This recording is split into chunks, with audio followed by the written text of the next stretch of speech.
been a minute. Okay, anyway, welcome to Forensic Friday, where I tell you one true crime case that was solved using forensic science, all while doing, that's right, my makeup.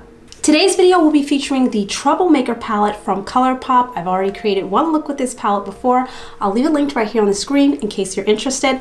All the other products I'm using in this video will be linked in the description below. Please read the disclaimer. I am not a professional forensic pathologist, nor am I a professional makeup artist. I'm just the average girl at home like you, playing in my makeup while I talk about a true crime case. So if that's something you're into, then you are more than welcome to stick around and hit the subscribe button. Also, quick reminder, the comment section is a privilege.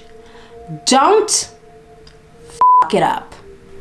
Now let's get into today's case. I don't know why I'm so excited. This all takes place on April 1st, 2000 in Burlington Township, New Jersey. It was early that morning when an ATV driver decided to go for a ride in a rural area underneath a local bridge. Now, this bridge was a cross between New Jersey and Pennsylvania. I don't know the bridges out there, y'all. I don't live out there. So if you guys don't comment me, just drop it in the comments if you know it. But don't get on my case, okay, guys? Thanks. I love you. Because it was early, there was not a lot of people out, so the ATV driver felt that it was a safe time to go for a ride. He was riding along on his ATV when he made a gruesome discovery. The body of a young female was lying face down on the ground underneath the bridge. Now, at first glance, it appeared as though the woman had unalived herself. Of course, he is not an investigator. He's not a medical examiner, so there's no way he could have known what happened to her. But just the way it was set up looked like she had unalived herself. If you guys don't know, YouTube is really cracking down on its content creators, and we're not allowed to say a lot of things. This year, they're really cracking down. That's one of the reasons why I have to bleep out the F-bomb in the beginning of my videos now. You know how other creators have their merch linked underneath their description box? Well, I've been working on merch. Unfortunately, I have been back and forth with YouTube because they won't allow me to link my merch to my YouTube account. I've been back and forth with them. I've been told many different things. Long story short, they are not allowing me to link my merch. I lost that privilege because of my poor choice of language and the type of content that I've put in certain videos. They say that I have explicit content. I don't even know.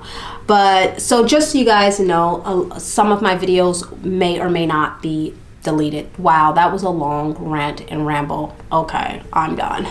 When investigators arrived to the scene, they found the body of a young Caucasian female between the ages of 20 and 30. She was wearing a white sweater with jeans and clean socks, but no shoes. She was lying face down with blood coming from one side of her face. The injuries on her body was consistent with that of a 14-foot drop.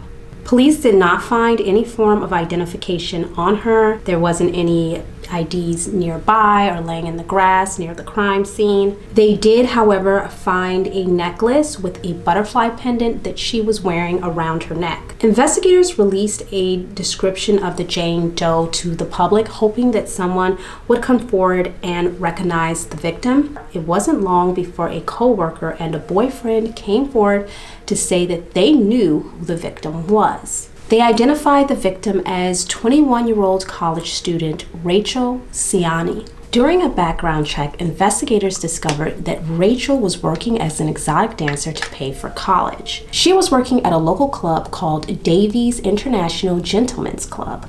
Not many gentlemen going there, but okay. The club was located in Pennsylvania, just 3 miles away from the bridge where her body was found. Rachel worked under the stage name Roxanne, and her parents did have knowledge of her profession. They knew what she was doing. They were not happy about it, though. Her father particularly was unimpressed by her choice in profession. I wouldn't say it was her profession because she wanted to go into psychology, but you know, it's just a part-time job to pay for things. Her father particularly was not proud of this, and he did urge her to quit. However, he knew that it was ultimately Rachel's decision. It was her life, and she would have the final say. Friends and family did not believe that Rachel had unalived herself, and they told police that Rachel hadn't exhibited any odd behaviors leading up to her death. They said that nothing was out of the ordinary, that she was acting as usual. She was focused on school and very excited about her future. They just felt like this was completely left field and not what happened, which is understandable. When you feel like you know somebody and something like that happens, you kind of feel like, well, wait a minute, that can't be right because I know them. I was hanging out with them just last night and they seem fine and they seem normal, but you never know. They felt that it just didn't add up, and they pressed investigators to look further into her case. Crime scene investigators collected small white fibers from the inner wall of the bridge. The white fibers were consistent with the white fibers from Rachel's sweater. They also found blood smeared on the outside wall of the bridge as well. The other bizarre thing was that the bridge was covered in debris.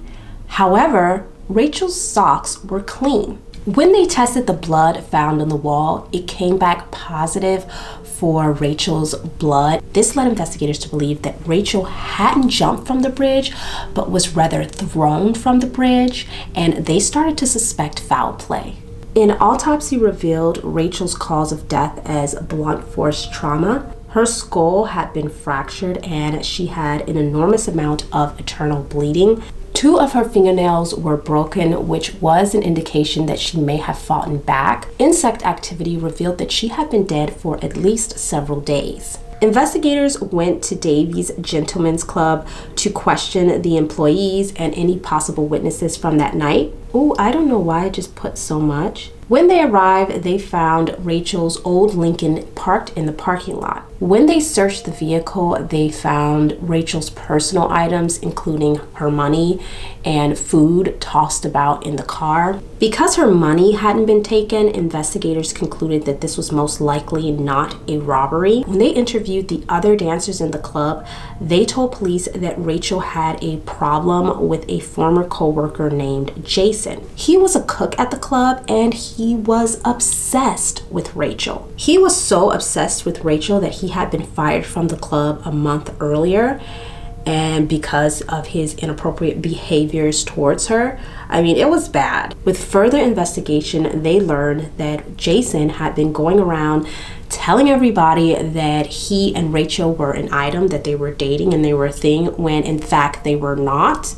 Psycho. Clearly delusional, but okay. This was all police needed to hear, and Jason became their prime suspect in the case. When they questioned Jason, he told them that he had nothing to do with Rachel's death. I bet you didn't. Sure. He claimed that he had an alibi that night and he hadn't seen or spoken to Rachel in a very long time, like since he had been fired basically from that gentleman's club. Now, although investigators did keep Jason on their radar, they didn't really find anything to link him to Rachel's death, and eventually he was cleared as a suspect. Then investigators got another tip from a friend of Rachel's who had been hanging out with her just hours before her death. They had been hanging out in the parking lot of Davy's Gentlemen's Club after work, and they were just chilling and talking, which this makes sense because of the food and personal items that were found inside of Rachel's car. It indicated that she was probably, sitting out in her car eating and talking with her friend. According to this friend, a man had returned to the club after hours and he was banging on the club doors trying to get back inside. And this was also confirmed by a routine officer who happened to be in the area driving by and doing checks. The officer did call in to report it, and before getting out of his vehicle to approach the guy that was banging on the door. And as the officer was approaching the man, the manager of the club came out and started to speak with the man. The manager told the officer that everything was fine, that they knew the guy, he was a regular at the club, his name was Jack, and that they could handle it. They didn't need him. So once the officer, made sure that they were all good, he then just left. The man was 35-year-old John DeNova. He was a businessman who owned a sign company. That was Lucy making her cat noises in the background. Thank you, but I don't think I need an audience in the background. We have an audience here. Now, although his name was John, everybody called him Jack. According to the manager at the club, Jack would come into the club every Tuesday night, and he would always get Rachel because Rachel was his favorite dancer. According to the manager, Rachel offered to walk Jack back to the motel, which wasn't that far. It was right next door to the club because Jack was completely wasted. He had gotten in trouble before for drinking and driving. He had a DUI, so he would stay in the hotel next door to the club a lot of times. Rachel's friend did question her decision to walk Jack back to the motel because she just wanted to make sure her friend was going to be okay. She didn't want to leave her, but it was at the end of the night and it was time to go home. So she just asked her, are you sure, Rachel, that you're going to be okay? And Rachel reassured her that everything would be fine, and she said something along the lines of, "It's just Jack." Investigators went to the motel and found out that Jack had checked into room 223 that night. When they questioned the motel clerk, he said he did remember seeing Jack and Rachel come into the motel together, that Rachel was helping him up the stairs to his room, but that he didn't remember seeing her ever leave that night, which is... here we go. I wonder why. Probably because she didn't leave. When police ran a background check on Jack, they found out that he was a married man and that he actually was a pretty decent guy, at least on paper. They spoke with Jack's neighbors. All of Jack's neighbors said that he was a very nice man. He was a stand-up guy. He was the type of guy that you could count on. You could call him up and he would help you out. Like, he had a very good reputation. Jack's wife knew that he was going to the gentleman's club, and she was okay with things like that. She actually would drive him to the gentleman's club, so he didn't really have anything bad on his background. Nobody really had anything bad to say about Jack. They all said good things about him. Every Tuesday nights, Jack would come in to just sit and talk with Rachel. He didn't ask her to dance or to do anything like that. He literally just wanted her to listen to him. Allegedly, he would pay her somewhere between $200 and $300 per conversation.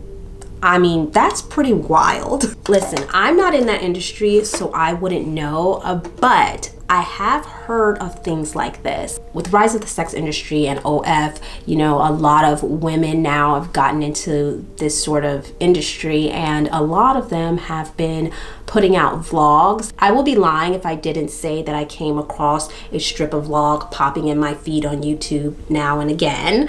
I don't know what's up with that because I never watched it before. I had no interest in it, but it just popped up and I started watching it. I'm like, wow, it's an interesting lifestyle. I know the industry look cool, and hearing stuff like, someone will pay you $200 to $300 to just talk with them is very, very alluring. Now, in my opinion, eventually they're gonna want something. They're not just coming in there to talk to you. They building their, they're building up their courage to eventually ask you or get you to do something with them. That's my opinion. But again, like I said, I'm not in that industry, so I wouldn't know. So this was the nature of their relationship. He would just come in and talk, and she would get paid. To be honest, I'm just gonna say it like it is. Rachel took Jack as a fool.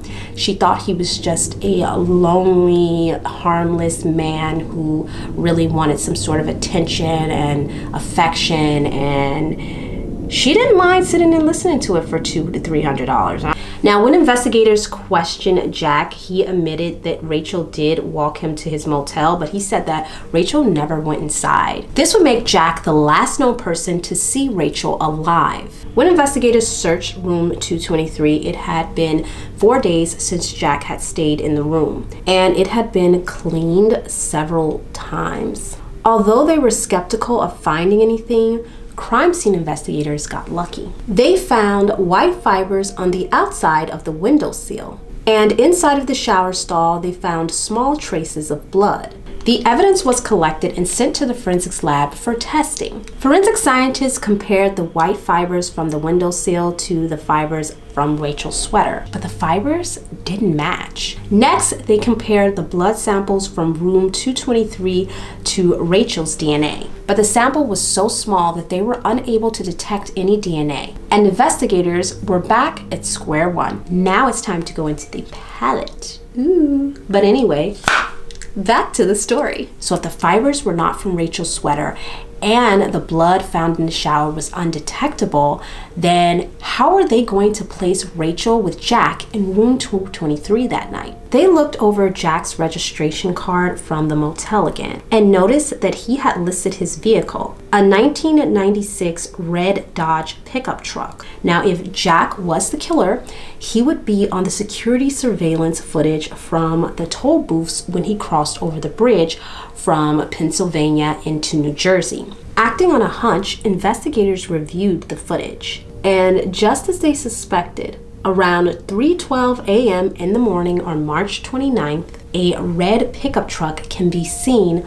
going through the toll booth. With all of the technology that we have today, I am so surprised that people still want to do dumb-ish like this. Now, that wasn't the craziest thing. The craziest thing was that when police slowed down the footage and they were able to look, it appeared to be a person lying motionless in the bed of the pickup truck, wearing the exact same clothes as Rachel was wearing the night she died. You didn't even think to put something over the body, like a tarp or a blanket. You could have put maybe he didn't have a tarp. I don't know. I don't condone this type of behavior. I just have to say that.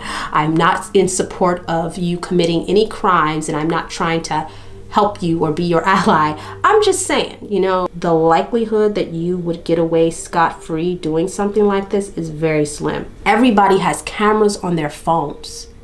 We're constantly under surveillance. So it's mad. It's mad, man. It's mad. Half an hour later, the truck can be seen going back in the opposite direction on the bridge with the bed of the trunk empty. Let's go smoke this guy. Because, wait a minute, I think smoke means to kill, okay? No, I'm not trying to kill anybody. When I say let's go smoke this guy, I mean let's go get him, okay? Let's go pick his ass up. Now, the video was too grainy to read the license plate, and it was impossible to see inside of the truck to get any sort of identification as to who the driver was. Now, police had a probable cause to search Jack's truck. When investigators searched the truck, they initially didn't find anything. It was obvious that the truck had been deep cleaned multiple times. But when they removed the plastic lining from the bed of the truck, they found traces of blood. Forensic scientists compared the blood found in the bed of the truck to Rachel's DNA. And guess what?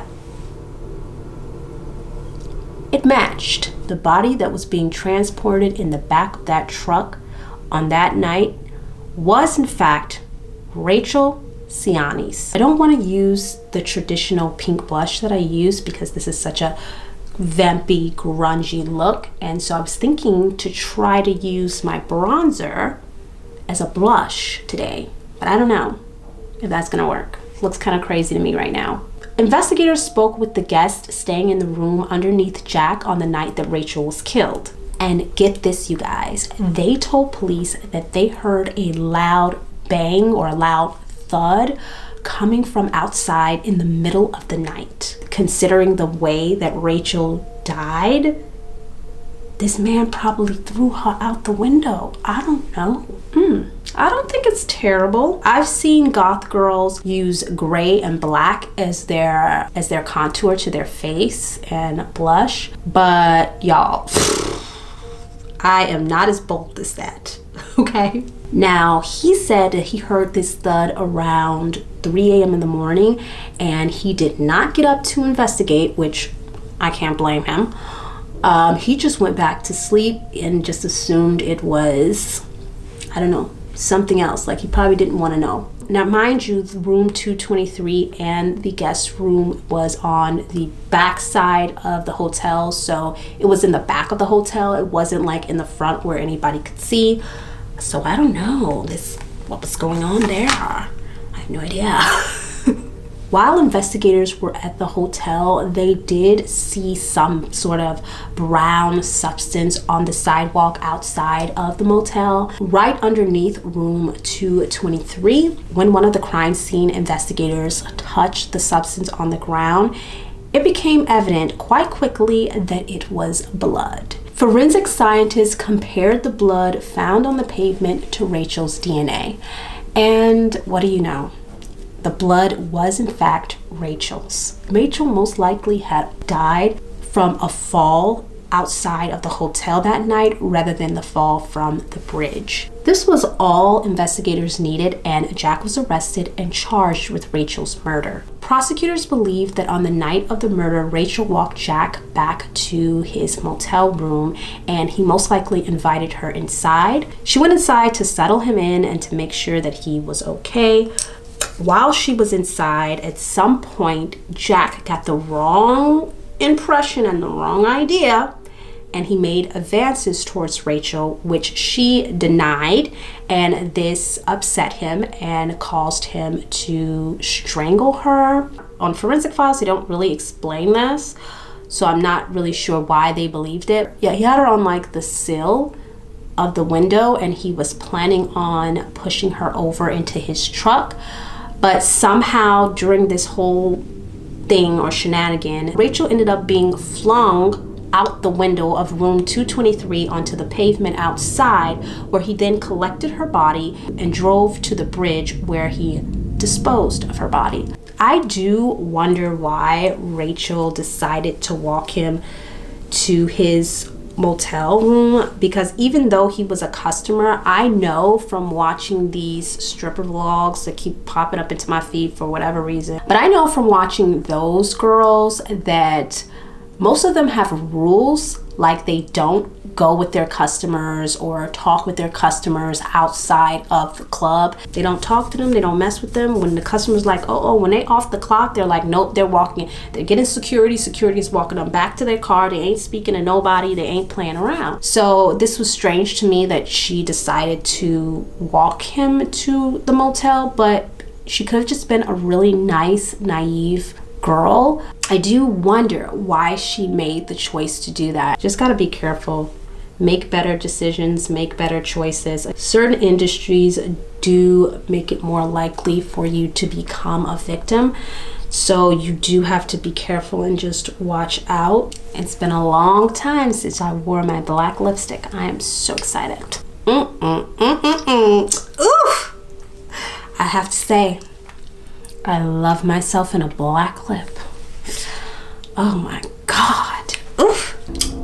I really didn't want to take off the bonnet, but I had to, so this is what we're working with today. Jack was arrested, and during interrogation, he claimed that someone else must have stolen his truck during that time. Police wasn't buying his story. Thanks to forensic science and some good police work, in November of 2002, John Denofa was found guilty of first-degree murder and sentenced to 30 years to life in prison. What did you guys think about this case and my makeup look? Please let me know in the comments down below. Don't come for my hair. If you like videos like these, you can check out my other episodes. I'll leave them linked on the screen right here. Like, comment, subscribe, and share. Please share because it really helps me out. And I'll see you guys next week with another true crime story time. Bye.